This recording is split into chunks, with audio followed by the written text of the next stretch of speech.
Bet po. Good. Saan kayo? Saan lugar kayo? Bacolod po ako. Longga? Yes. Okay. Ilang taon na po kayo, ma'am? 49. Ayan. Apat na taon. Okay lang yun. Tatlo ah. Sorry.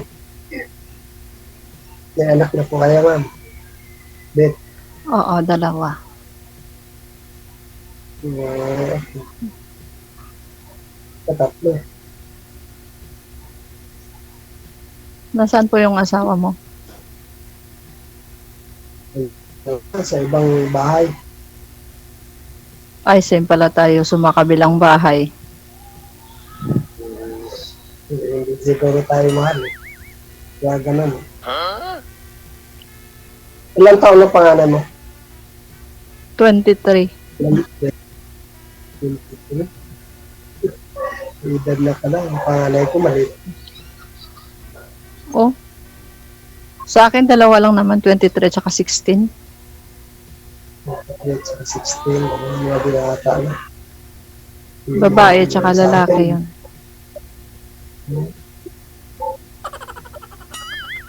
Ngayon lang kasi ako nakasali dito kay Sir DJ. Ngayon nga lang din ako eh. Kanina lang ako nag-try. Ganda. Ano po kayo, sir? Hiwalay, pero kasal po kayo sa asawa, sir? Oo, sa una. Sa una. Bakit ilan ba asawa mo? Kadalawa na ako eh. Ay, sana all. Bali, itong pangalawa mo si ma'am o magpapangatlo na si ma'am? Base pang-apat na si JJ. Po? Tatlo kung sakali. Pangatlo na. Kung sakali. Ay, akala ko DJ pang-apat. Yeah, kung tatlo lang man.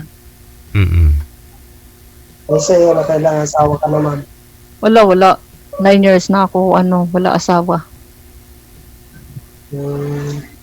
Iniwan po kayo ng una, sir. Itong kasal po, ang pinakasalan mo. Tapos, nagkaroon po kayo ulit ng ka-live-in partner. Nagkaroon po kayo ng anak doon sa pangalawa. Pangalawa. Yan, tatlo. Tatlong anak mo po doon sa pangalawa. Sa una, isa. Okay. Kasi namatay. Namatay ng anak namin sa una. Bakit palagi po kayo ni Iwan? Wala. Mahabang kwento, Bit eh. Oh? Mahabang kwento.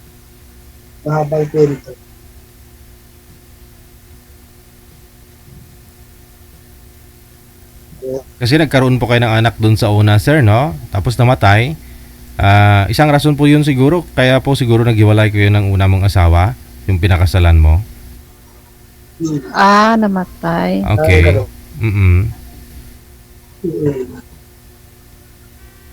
Edad ng anak mo yun, Bit. Oh? Cancer, sakit.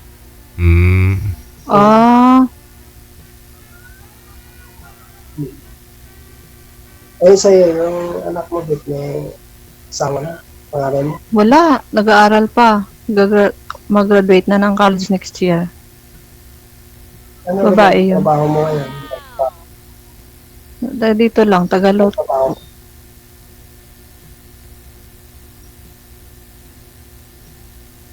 Dito ba? Wala na. Eh, Dumidikit na si sir. Anak. Nagsusustento naman siguro. Ano pa? Nagsusustento naman siguro yung ano mo. Nagsusustento naman yung Ay, hindi. asawa. Hindi po. Hindi ko inobliga yun.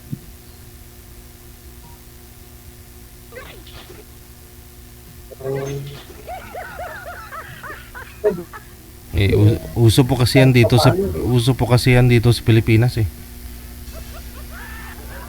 Yung asawa mo, iwanan kayong mag-ina, no? Iwanan, no? Hindi bibigay yung sustento, hindi nagsusupport, tapos mag-aasawa siya ng single mom, minsan marami pang anak kaysa sa'yo. Tapos yun ang susuportahan niya, yung anak ng bago niya, pero yung anak niya sa'yo, hindi.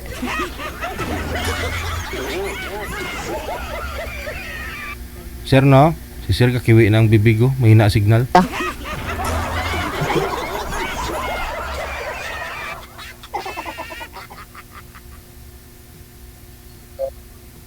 Ganyan dito sa Pilipinas, eh.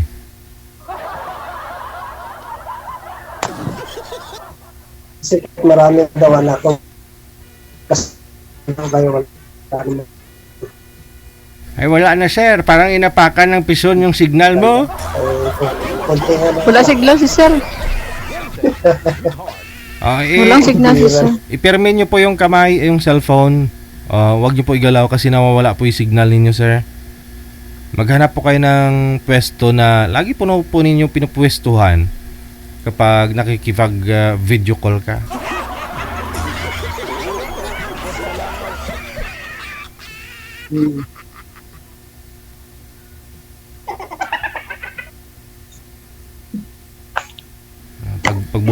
Pagbuntis ako siguro, sir, nagsuka na ako kanina. Ngayon na pa rin.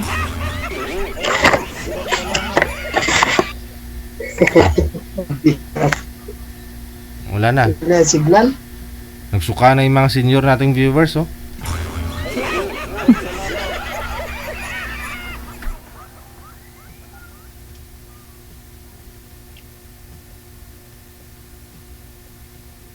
Nawala na siya ng tuluyan, ma'am. Wala na nga sir.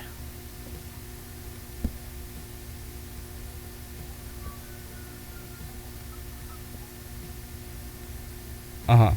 Paano kaya? Wala kasi siyang signal. Wala na. Nasa trabaho siguro. Kaya nga, bayaan mo na lang sa sunod na lang. Sa sunod na lang, ayaw mo na kausapin si sir? Nawala na eh. Ayaw mo magpangatlo? Ayoko. Huwag naman. Nakakatakot naman yun. Huwag ka matakot, no? Alamin mo muna yung story behind. Bakit ako umabot, no? Sa pangatlo ka na, no? Ayun lang din po, no? Siguro dahil mahina po signal ni sir, connected naman na po kayo. Pagpatuloy nyo na lang sa off-cam pag-uusap ninyo, ha? Okay. Sige. DJ Jill. Masakit na katotohanan. Tama po yun, no?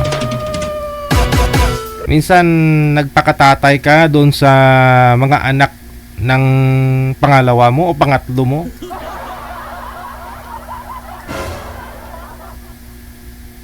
Oh. Nagkaroon ka ng asawa. Nagkaroon ka ng anak. Naghiwalay ho kayo. Tapos di ka nagsusustento dun sa sarili mong anak. O mga anak mo. Minsan nga 5 pa yung anak eh. Iniwan para ipagpalit doon sa sa bago niya. Yung pinagpalit niya, single mom din, marami ding anak. Pagkatapos, hindi nagsusuporta doon sa tunay niyang mga anak. Doon siya nagpakatatay, nagsusuport sa mga hindi niya anak.